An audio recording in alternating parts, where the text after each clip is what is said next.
24 അധ്യായം 1 മുതൽ 34 വരെയുള്ള വാക്യങ്ങൾ. ദുഷ്ടനെ കുറിച്ച് അസൂയ തോന്നരുത്, അവരുടെ കൂട്ടുകൂടാൻ ആഗ്രഹിക്കരുത്, അവരുടെ മനസ്സക്രമം ചിന്തിക്കുകയും അവരുടെ അഗ്രഹങ്ങൾ ലക്ഷ്യം പറയുകയും ചെയ്യുന്നു. ജ്ഞാനത്താൽ വീട് പണിയപ്പെടുന്നു, വിവേകത്താൽ അത് ഉറപ്പിക്കപ്പെടുന്നു. അമൂല്യവും മനോഹരവുമായ വസ്തുക്കളാൽ വിജ്ഞാനം അതിന്റെ മുറിവുകൾ നിറയ്ക്കുന്നു. ഞാൻ കരുത്തിനേക്കാൾ ബലവാനത്രേ, അതുമുള്ളവർ ശക്തിനേക്കാളും. വിവേകിയായ മാർഗദർശി ഉണ്ടെങ്കിലേ യുദ്ധത്തിന് പുറപ്പെടാവൂ. ഉപദേഷ്ടാക്കൾ ധാരാളം ഉണ്ടെങ്കിൽ വിജയം നേടാം.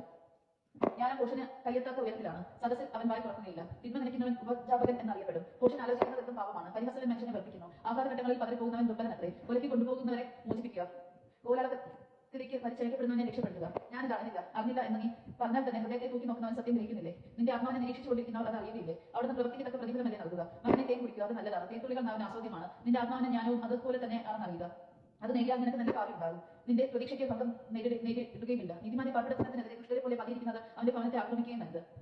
എന്തെന്നാൽ നീതിമാൻ 7 തവണ വീണാലും വീണ്ടും എഴുന്നേൽക്കും. ദുഷ്ടനാവട്ടെ കാലുകൾ വീഴുന്നത് പൂർണ്ണ നാശത്തിലേക്കാണ്. ശത്രുവിന്റെ പതനത്തിൽ ആഹ്ലാദിക്കരുത്, അവൻ തട്ടി വീഴുമ്പോൾ സന്തോഷിക്കുകയും അരുത്. സന്തോഷിച്ചാൽ കർത്താവ് നിന്നോട് അപ്രീതി തോന്നുകയും നിന്റെ ശത്രുവിൽ നിന്ന് തന്റെ കോപം അകറ്റിക്കളയുകയും ചെയ്യും. നിന്നോട് പ്രവർത്തിക്കുന്നവരെ ഓർത്ത് അസ്വസ്ഥനാവേണ്ട, ദുഷ്ടരെ നോക്കി അസൂയപ്പെടുകയും വേണ്ട. എന്നാൽ തിന്മ ചെയ്യുന്നവന് ഭാവിയില്ല, ദുഷ്ടരെ വിള അണഞ്ഞു പോകും. മകനെ കർത്താവിനെയും രാജാവിനെയും ഭയപ്പെടുക, അവനെ ധിക്കരിക്കരുത്. എന്തെന്നാൽ അവരിൽ നിന്നുള്ള ശിക്ഷ പെട്ടെന്നായിരിക്കും. അതിൽ നിന്നുണ്ടാകുന്ന നാശത്തിന്റെ വലിപ്പം ആർക്കാണ് ഊഹിക്കാൻ കഴിയുക? ഇനി പറയുന്നവയും ജ്ഞാനികളുടെ സൂക്തങ്ങളാണ്. ന്യായം വിധിക്കുന്നത് പക്ഷഭേദം പാടില്ല. കുറ്റവാളികളോട് നിങ്ങൾ നിരപരാധമാണ് എന്ന് പറയുന്നവനെ ജനങ്ങൾ ശപിക്കും, ജനതകൾ അവനെ വെറുക്കും. എന്നാൽ കുറ്റവാളികളെ ശാസിക്കുന്നവർ സന്തോഷം അനുഭവിക്കും, അവർക്ക് സമൃദ്ധമായ അനുഗ്രഹം ലഭിക്കും. സത്യസന്ധമായ ഉത്തരം നൽകുന്നത് ചുംബനം നൽകുന്നത് പോലെയാണ്. ആദ്യം പുറത്തെ ജോലികൾ ക്രമപ്പെടുത്തുക, വയലിലും എല്ലാം സജ്ജീകരിക്കുക, അതിനുശേഷം വീട് പണി തുടങ്ങുക. അക്കാലത്തിനെതിരെ അകാരണമായി സാക്ഷി നിൽക്കരുത്, അവനെ വാക്കുകൊണ്ട് വഞ്ചിക്കുകയും അരുത്. എന്നോട് പ്രവർത്തിച്ചതുപോലെ ഞാൻ അവനോട് പ്രവർത്തിക്കും, അവൻ ചെയ്തതിന് ഞാൻ പകരം ചെയ്യും എന്ന് നീ പറയരുത്.